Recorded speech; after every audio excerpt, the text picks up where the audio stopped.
So you're dreaming about a new place to buy, to call your next home. I'm Rhonda. I'm in Charleston, South Carolina, and I work for ERA Wilder. I love to hear the stories, the motivation, the vision that people have for their new home.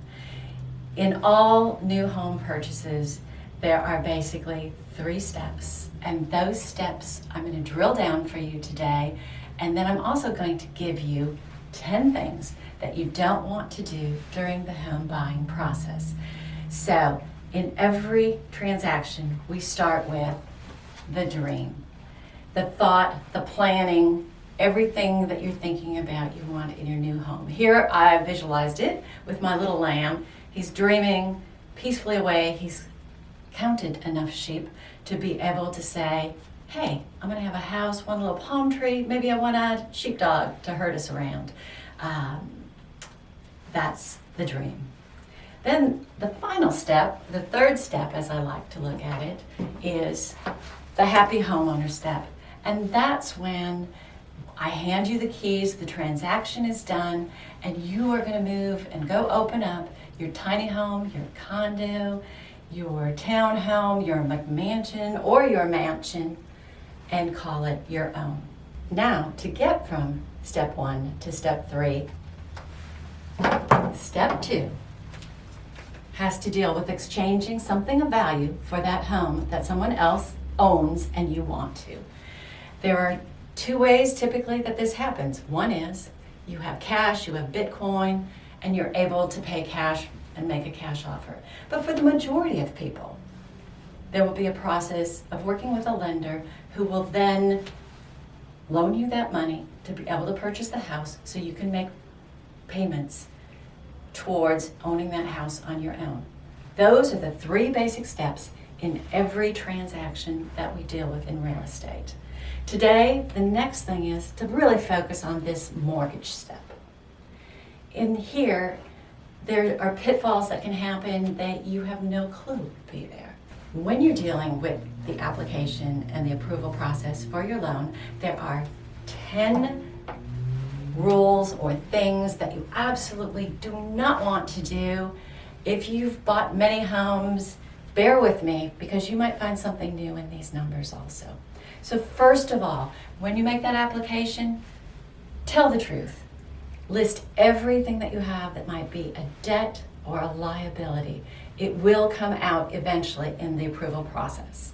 2, do not change jobs. Don't get pissed at the boss and decide that you're going to quit. Don't move somewhere else. We need that solid history of employment, and certainly don't start your own business during this time frame until after you have that house. 3rd, do not initiate any credit inquiries at all that you can avoid. So don't apply for any new credit cards. And 4, with the credit cards that you do own, do not overspend on them. In fact, try to cut back as much as you can. And then, my favorite, number 5, believe it or not, do not buy one of these. A car, a truck, a van, a motorcycle. If you do, you might be living in here.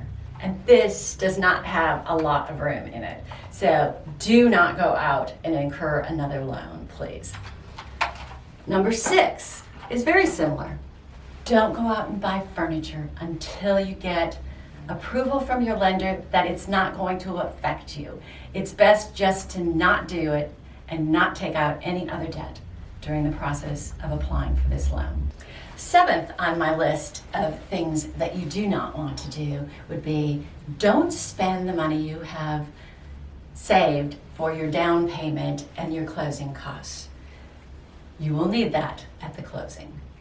Number 8, don't make any large deposits to the bank unless you've talked to your lender first and he's advised you to do so. Do not co-sign any loans for even your child or your best friend because you will own their home instead of your own. And then finally, at number 10, and we could probably find more than 10, don't spend the money that you have set aside for closing costs. That's going to be needed. Another roadblock. So in those, there were 10 steps that I gave you to get from here to here. I'd like to help you with those steps and guide you through there. That's part of what we do as realtors, we educate. So if you're interested in talking to me, my information is along the bottom. Please contact me, let's start a conversation, or if you're in another state, contact me also and I'll refer you to someone who can help you. Thank you for taking your time today.